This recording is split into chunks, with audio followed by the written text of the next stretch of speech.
사실은 아까 이제 드렸던 말씀에서 조금은 이제 중복되는 부분이 있는데, 제가 뭐 다른 그런 여러 전문가 분들에 비해서 나이가 그렇게 많은 것도 아니고요. 그리고 제가 죽을 만큼 여기에 매달렸다. 내가 밤잠을 안 자면서 여기에 다 올인했다. 그런 부분도 사실은 아닙니다. 그런데 그래도 이 정도의 성취를 거둘 수 있었던 부분을 한번 살펴보면, 제가 다른 예를 들어서 크게 성공하신 많은 분들이 말씀하시는 것 중에 일을 즐겁게 해라, 즐겨라 그런 말씀을 많이 하시죠. 근데 저는 개인적으로는 이 분야가 굉장히 제가 즐길 수 있는 분야입니다. 그래서 예를 들어서 저 1년에 전국적으로 이제 경매 부동산이 한 30만 건에서 50만 건 정도 이제 시장에 이제 출하되는데 수가 굉장히 많죠. 물론 그게 다 매각으로 진행이 되기도 하고 중간에 취하라든지 취소되는 경우도 있는데, 예를 들어서 저는 이제 그 물건들이 매일매일 경매 입찰 결과가 나옵니다. 그러면 그 결과들을 이렇게 살펴봐요.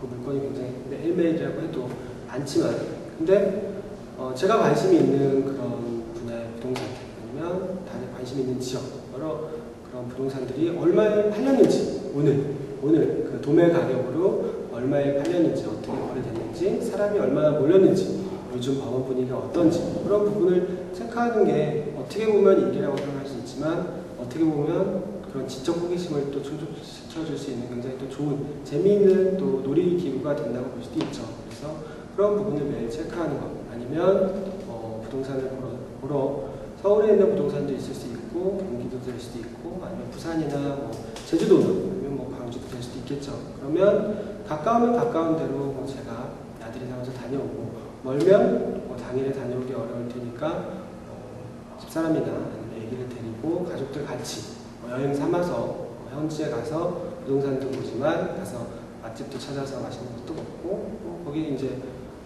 여행지가 있으면 여행지를 둘러보고 사진도 찍고, 그렇게 다녀오면 또 가족들도 좋아하고 저도 재미있고요. 그래서 다니는 부분도 그렇고, 그리고 아까 잠깐 말씀드린 그런 명도 과정도 사실은 거기 계신 분들을 내보내는 과정이 어떻게 보면 좀 마찰이 생길 수도 있습니다. 사람과 사람과의 이해관계가 다르기 때문에. 근데 또 뒤집어 생각해 놓고 보면 어떤 그런 협상을 통해서 어떤 문제를 해결하는 그런 과정이 굉장히 재미있을 수 있죠. 그리고 어쨌든 결과적으로 보면 낙찰받은 분이, 소유자가 되는 분이 이길 수밖에 없는 게임입니다. 계신 분은 언젠가는 나가셔야 될 분이고, 또 저는 들어가야 될 사람이니까. 그러면 결과는 분명히 정해져 있고, 그 안에서 내가 잘 협의해서 해결하는 과정이, 또 해결됐을 때 또 그런 굉장히 그런 쾌감, 짜릿함은 또 나름 중독성이 있을 정도로 또 즐겁습니다. 그래서 이 전체 과정이, 그리고 이제 마지막에 명도까지 다 맞춰진다고 하면 내가 원래 계획했던 대로 임대를 한다거나 아니면 매도를 한다거나 할 텐데, 그게 처음에 내가 계획했던 대로 내가 짜놨던 그런 플랜에 맞춰서 또 해결됐을 때 또 그런 수익도 수익이지만, 그게 이제 뭔가 이제 전체 하나의 그런 커다란 것이 하나 또 이제 프로젝트가 끝났다고 볼 수 있겠죠.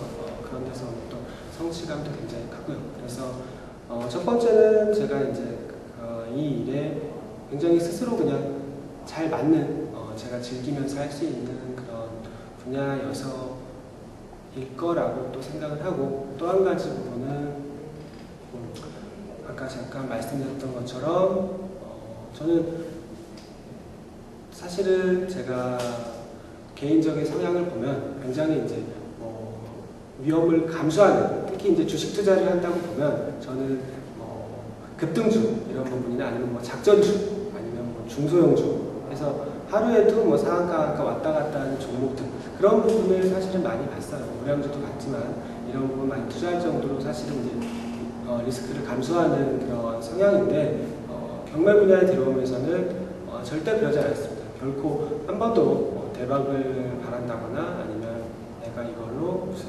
팔자를 고치겠다 그런 생각을 한 적이 없고, 처음부터 내가 원하는 수익률을 정해서 연간 20%면 20%, 30%면 30% 원하는 수익률을 정하고 거기에 맞는 물건을 찾아서 물건이 그 수익률에 맞으면 투자하면 되는 것이고 맞지 않으면 다른 좋은 물건을 찾으면 되는 것이죠. 그래서 그런 거창한 원칙이 아니라 내가 정한 수익률에 맞는 물건들에서만 대해서만 투자를 하고 그리고 투자 금액 아니면 그 부동산의 가격은 최대한 이제 보수적으로 투자를 하는 그런 아주 작은 원칙에 맞는 그런 최대한 안전한 투자 그 부분만 한 번도 이제 그것을 벗어나지 않고 지켜왔기 때문에 어찌 보면 제가 놓친 부동산 중에서는 굉장히 급등한 단기간 내에 가격이 엄청나게 오른 부동산도 많이 있습니다. 사실은 아쉬운데 그때 제가 욕심을 내고 원칙을 깼으면 그 부동산은 잡았을지 모르겠지만 지금까지 과정에서 분명히 잘못된 그런 케이스가 나왔을 겁니다.